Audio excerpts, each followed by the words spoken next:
Well guys, what we got here is the V-twin Briggs rebuild that my friend was, removing the governor because if like everybody cool, you gotta do that. But the problem is that he did not replace the gaskets, so it leaks oil like really bad. Like really bad. Yeah, like as you can see, that's all the oil on the ground. Like it's so bad. So guys, what we're going to be using, because I can't find a gasket for this engine, and I've seen other crankcase gaskets, they're about $25. So I just got this at the hardware store, it's like $9. It's the, this is the oil resistant one, so we're going to see how that works because the oil leak is going to be right down here, so it's going to be pretty bad, and it definitely needs to get fixed. So we're going to see how that gasket maker actually works well, and I'm sure it will, because I've used their products before, and for like the valve job I did in the three-wheeler, and it works very well, and I'm hoping to have the same great results. Well, first of all, let's put some oil in the air impact wrench, because we're always going to need a little bit of drops. I do actually have an air oiler up here, but I haven't really set it up yet. Just give it a couple drops of oil, because we're going to be using the air tools, because it's fast and fun. Connect it. Okay, let's go figure out how these bolts size. So this is a Briggs engine, like I said, so we're going to be using the Coal Country's measurement unit, which is the inches. This one says 13.6 of an inch, so let's go ahead and get that socket. Alright, so it looks to me like the exhaust manifold is going to have to come off because of the crankcase cover is up to here. So I think we're going to have to take the exhaust manifold off. Alright, we're going to use hex keys or Allen wrenches, whatever you call them, same thing, to get these manifold off.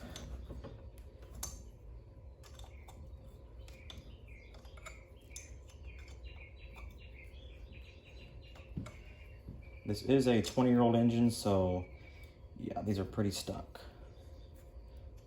So we can just use this blaster.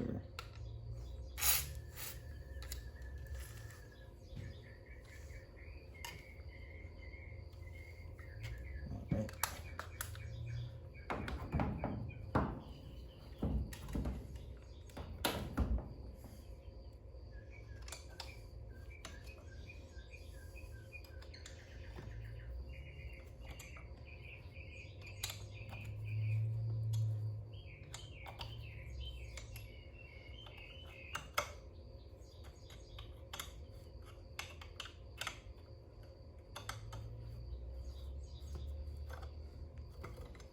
Alright, one down.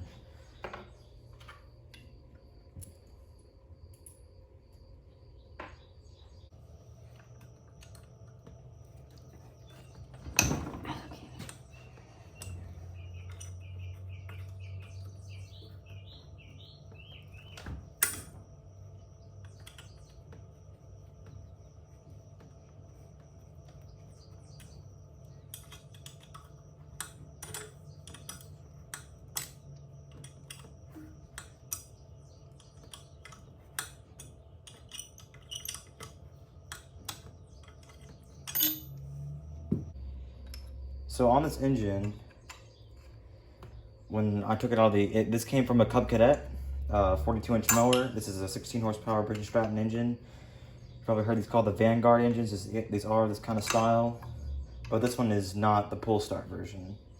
But this is that kind of Vanguard model. And when I was taking the engine out, I was like, I think 12 years old when I did this. And I was disconnecting the wires for the starter. I didn't know that you had to grab both nuts with two different wrenches so that you don't yank out the starter, cord. And I just did that, where I yanked it out. So I just went on Amazon and bought a new starter for this mower. It was like 30 bucks. Got it replaced, which is right here. You can kind of see it's really new. And I gotta say, that was a pain to do because I had to take the whole cover, the whole flywheel, the whole manifold off. That was just not very fun. But it all worked out in the end because it worked, starts now, We also cleaned the carburetor, but back then we didn't have chem dip, so long story short, we literally dumped the carbon gasoline and just cleaned it with an air compressor. It did work actually, and as far as I know, that carb doesn't need to be cleaned and it still runs. This engine does run, but if you saw that picture with all the oil on the ground, it's definitely gonna, I haven't even checked the oil in here yet, but I know for a fact it's gonna need a new head gasket and some oil if we're gonna start it up, which we're gonna do very soon. So I gotta get this exhaust manifold off and we'll start taking the crank cover off. While I'm at it, I'll check the oil. All right, there we go. Okay, exhaust manifold off. Parts in the, clean area. My friend changed the oil and the oil filter, so that's kind of nice. And I did find the, deep impact socket we're gonna need. And while I'm at it right now, let's go check the oil. I bet it's very low because, like I said on that picture, it's all over the ground. Yeah. I mean, that is just barely there. So that's a lot of fun. What we're going to need to do, because there is still oil in the engine, is we're going to need to get a drip pan, and I'll grab that one fast. We now have a drip pan, pan, and should be ready to crack the bolts off. And by the way, the impact wrench I'm using is an Earthquake XT. This is the compact version. Get this out about Harbor Freight for about 80 bucks, 90 bucks, and I really like it. It's got 3-speed, forward, reverse, trigger, very obvious. Very nice. I love this impact wrench and definitely recommend it, and I'll just see how this goes. Set this thing to 3.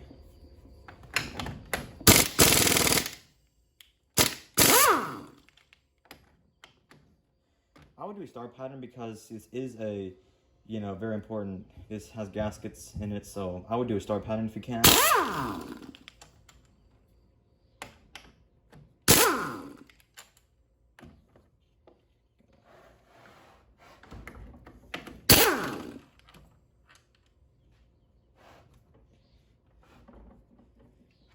Here. Yeah, you can see he put a towel where it was leaking oil. Gotta say, that totally solved the problem. Not. Oh, there's one right here. Alright, last one, I think. Okay. They're all cracked. Let me just take all these bolts out.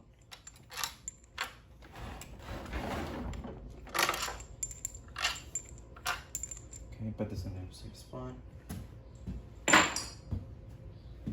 Okay, now let's get this thing leaning over so it doesn't drip oil everywhere. All right, the engine's leaning over now, the drip pan, and let's see if this will just slide right out. Oh, for that one. Probably gonna need a little mallet. Yeah, let me go grab a mallet. We'll just light a couple taps everywhere.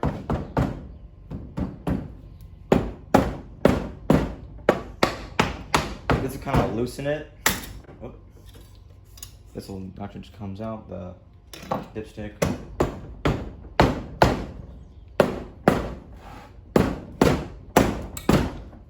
All right.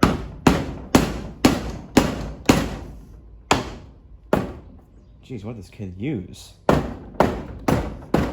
Oh, that explains it. I got one more nut at the bottom. Yeah. Now that's all the lug nuts. Not lug nuts, the, bolts. Okay, got it cracked. Let's start leaning it over a little bit more so the oil's hitting the ground. Jeez.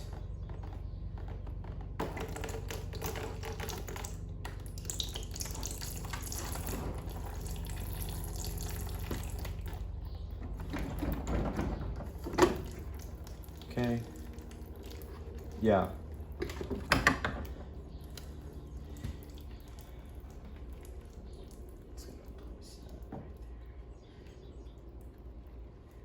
Good grief. Check out these bearings. Those are humongous. Yep, pretty nice. old engine. You can see he looks like he did use a gasket maker, but he didn't do a very good job because it leaks everywhere. So I'm going to scrape this gasket off and put the new gasket maker, the oil designed gasket maker, and we're going to, fix it up, make sure it works.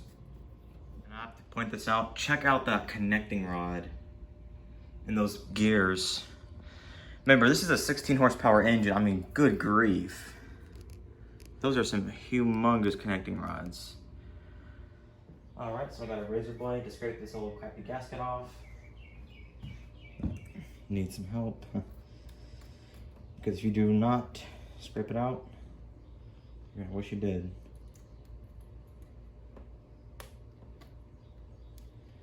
Just scrape this off. This is almost like that gasket has problems. I don't know what Thomas was using. But just wow.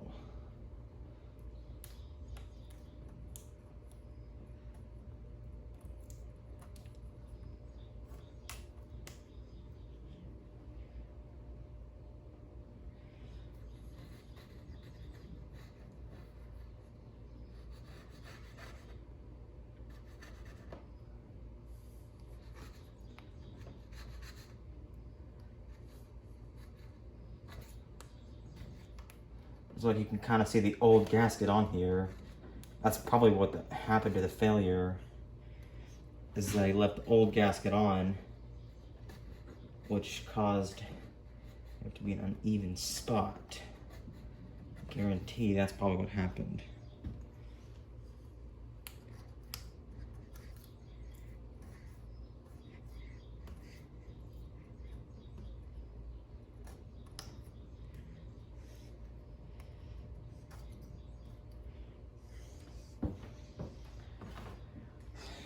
I wanted a holder for that.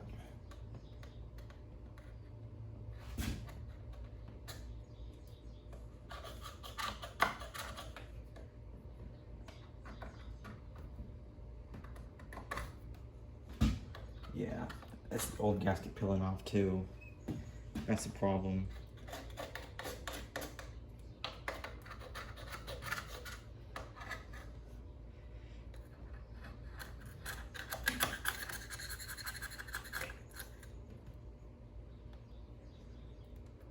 I think I might have a good idea to get this gasket off. Alright, so what I'm going to try using is a wire brush. Just to get that silicone gasket maker off.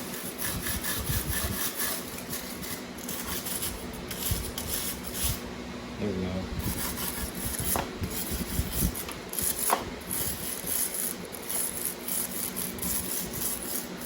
Man, it's real bad right here. Around the starter.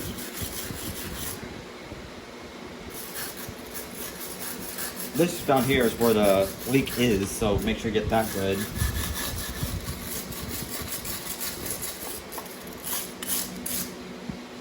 Alright.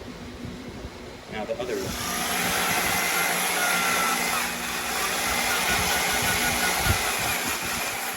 Man, this one is not like a ton connection.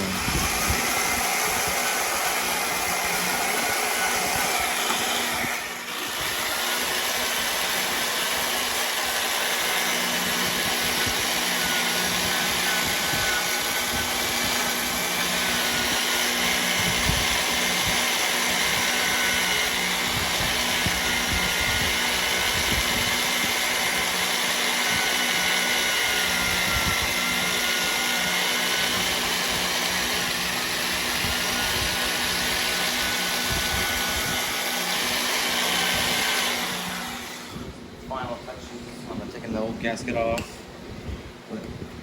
Here's a failure point. Make sure to get this old piece of crap off. As my friend didn't do before. No big deal.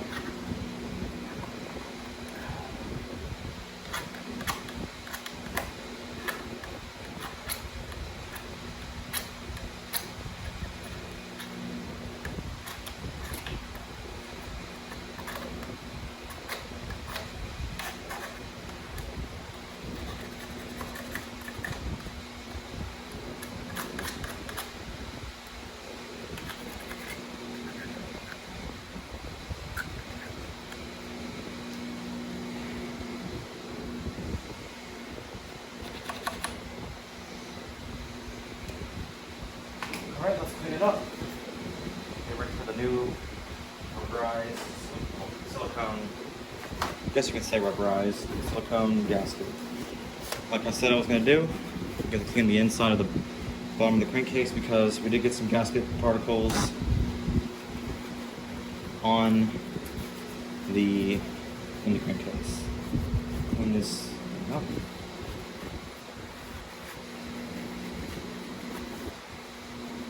So you might be wondering what the cure time is for the gasket maker that I'm going to be using, and the full cure time is going to be 24 hours. But what the instructions are is put it on. Of course, you know, gonna have to do that. I don't know why you wouldn't think you didn't need to do that, but yeah, you gotta put the gasket on.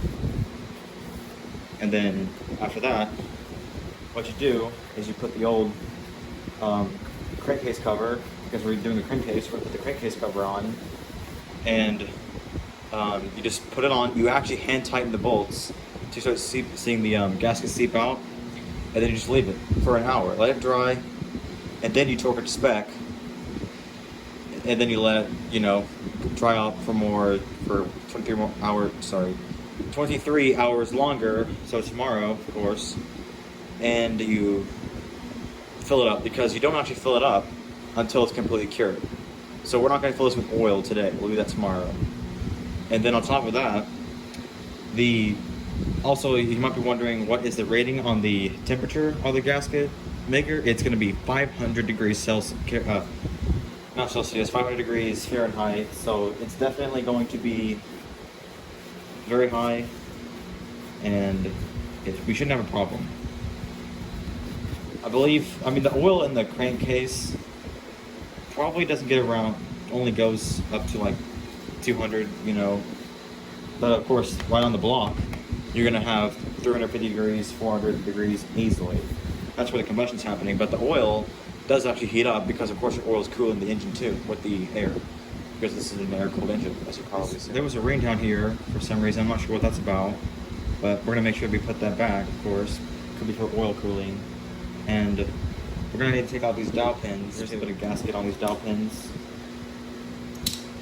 Let's take them out.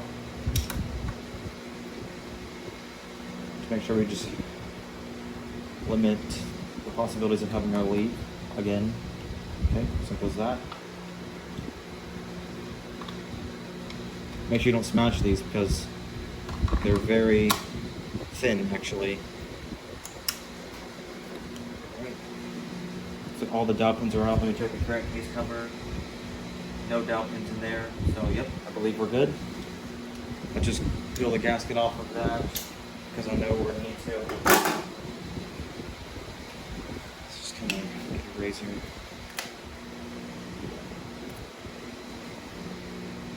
Around the bolts are kind of a weak spot for these silicone gasket makers, but they still work though. Especially now, you always want to try to get the gasket you need, but I couldn't find a gasket for this, and the other similar gasket for like $25. So I'm like, I can just buy this for $8, $9, if you depend on where you go, and I can make plenty of gaskets all day long if I wanted to. So, but before you put the gasket maker on, you don't want to wipe down the surface because this is an oil rated gasket. You know, it's made for crankcase covers, drip pans and all that. You're going to want to clean it up, make sure it's dry.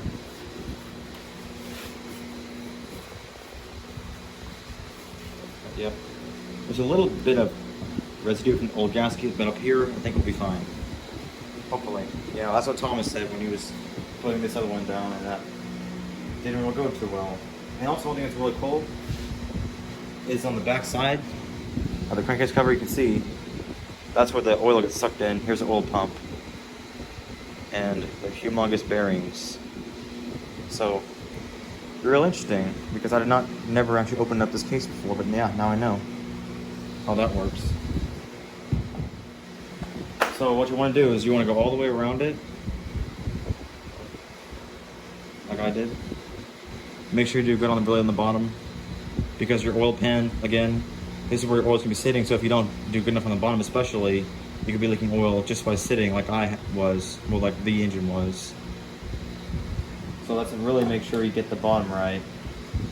Well, you should get everything good, but just really pay attention to the bottom, because that's gonna be where the oil is gonna be sitting 24/7 if you actually put oil in your engine, which you should. I don't know why anybody wouldn't.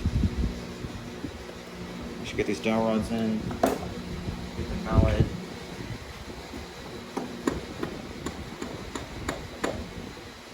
For some reason it's not switched.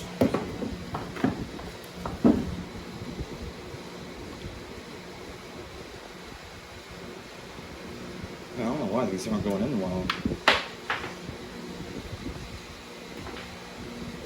I'm sure they're the same, but never know.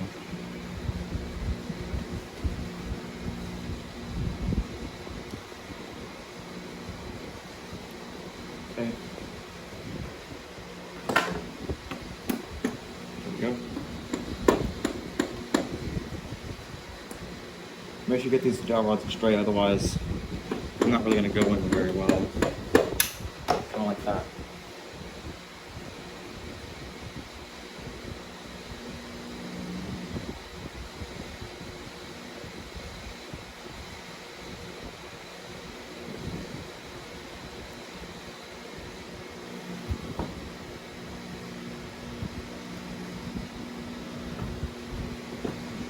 I don't know why this isn't going in.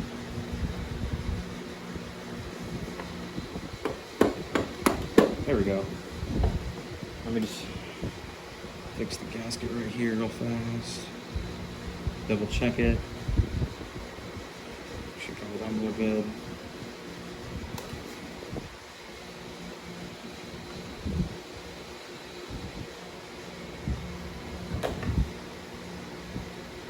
Let's put the O-ring in.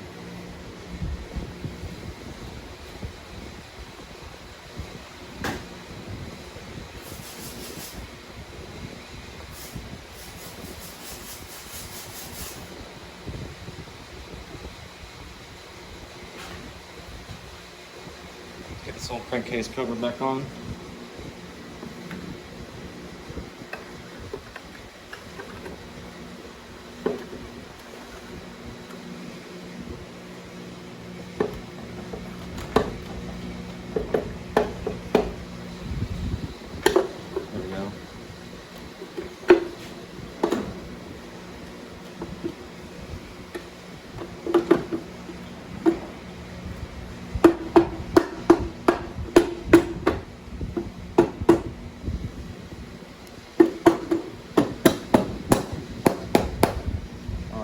There we go. Okay, now let's get those old bolts back in. You already see a little seeping everywhere. It's not a big deal. Just as long as you put enough in.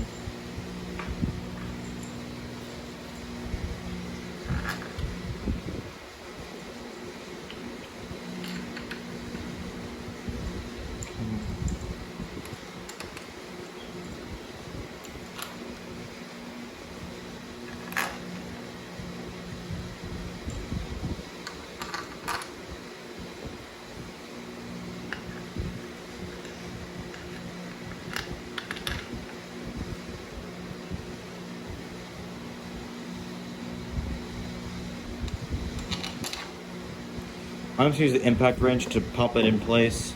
Not tighten it though. Put this on 1 so it's weak.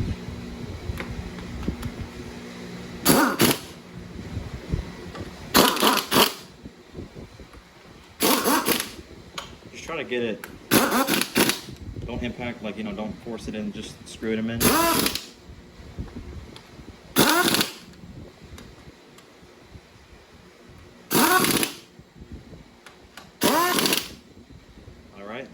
So, see it's seeping from the top a bit. That's really good. It's supposed to do that. And now, you just wait for an hour, and then we're going to torque it to spec. It's going to be 25 foot-pounds of torque for this engine model. And we'll wait for it to dry for 1 hour. Alright guys, so it is that time, it's been an hour, and we're going to torque all these bolts down to spec, which on this engine is going to be 25 foot-pounds. This is really easy. All you need is a torque wrench. And if you don't have a torque wrench, well, then just buy one. Alright, so I'm going to set the 25.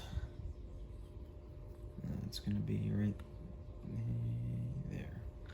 25. Get it on here.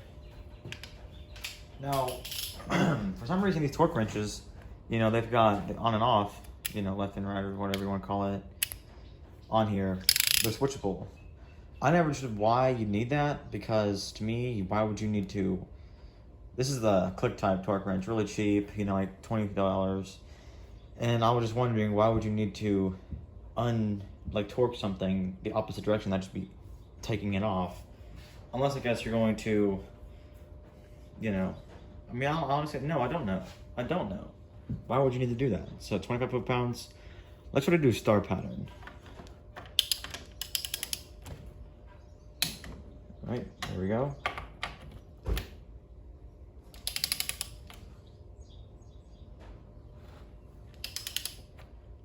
Not too tight.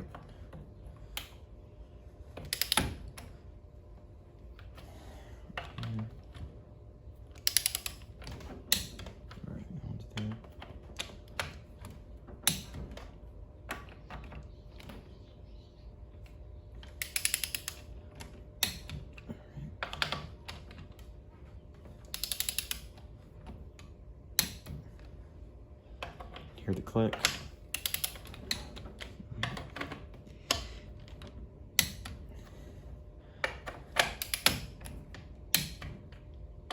Like always, make sure they're torqued.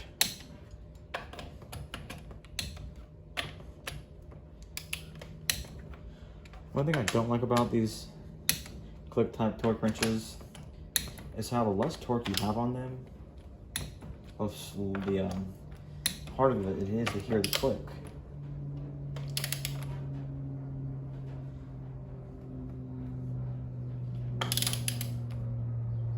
One thing I noticed. And then when you're done, you actually want to reset it to 0. That's what I've heard. Just to make sure it doesn't become inaccurate while you're storing it. So yeah. So now, all I have left to do is to, of course, put the dipstick in. Simple as that. You know, actually, I messed up. See, this thing's supposed to go on like that, so I gotta take that bolt out and fix that. But as I was saying earlier, is that now, after you do that, you just have to wait 24 hours for the gasket to completely be ready, and then after that, you're going to fill it up with oil, the correct amount, of course, and then that should be all you need to do, and we're gonna see if this gasket holds.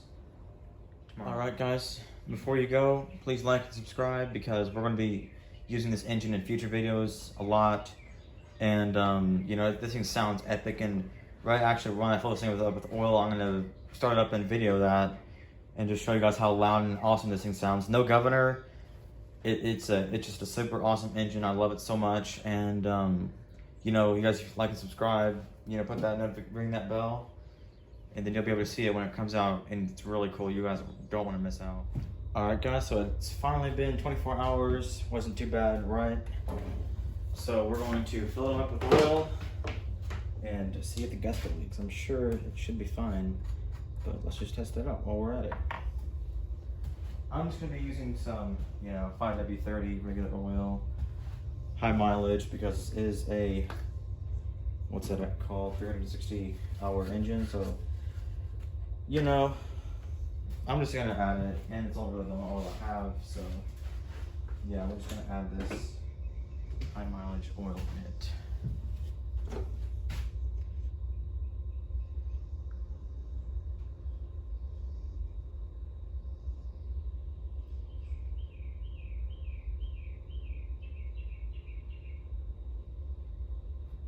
You know, I really don't know how much it uses, because you know, it's 20 years old, so of course, like everyone, use a dipstick, because it's really accurate. Okay, we're on the dipstick. Bottom of it though. And on the dipstick, you know, you have a range where it's safe to use, but I don't know about you guys, but I'm always keep mine at the very top of the safe to use range, because engines, you know, your engine could burn oil and you don't know it, or could have a leak. So if you just keep it at the top of the what's it called, safe range, if you do leak oil slowly or burn oil slowly, you'll be fine.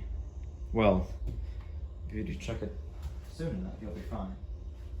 But versus if you just say, it's there, fine, whatever, I'll get to it, then yeah, you're gonna have some problems. You could. Okay, so I'm almost at the top. Of course, so about this engine that's different, you probably noticed, is that you actually have a whole place where you fill, this is the valve cover, you know, you fill the oil through the valve, so it, you know, the oil has to go down to the crankcase, so it might take a while for it all to seep in there. Personally, I really like that. It makes it feel like it's a real, you know, engine. And it looks to me like we're doing good on the oil. Let me check it one more time. Otherwise, I think we're all the way at the top. So far, no leaks. But of course, we gotta test it with the heat and vibration of a regular running engine. Put this filter out. Put the oil up. So the question you might be wondering right now is, do these silicone gasket makers work? Now I'm sure there's some out there that are absolute dog crap, but PureMate, they make amazing products for your cars and all that. But yeah, I don't see any leaks, so that's pretty good. But one thing I will say is, if you notice on the exhaust pipe, gee, what is that? Is that a Harley Davidson stock exhaust? Well, if you're thinking that, yes it is. And yeah, I welded that piece to it. I think it looks pretty awesome. It's all chrome and all that. Now, in this video, I'm not gonna run it because that's gonna be another video that I'll be making. So if you like and subscribe, you know, ring that bell, you'll be the, you know, first one to know when it comes out. Believe me, you do not want to miss that. We have a Briggs 16 horsepower V-twin engine rebuild with a Harley Davidson stock exhaust. It's going to be insane. So guys, please like and subscribe. Thank you for watching. And of course, have a great day.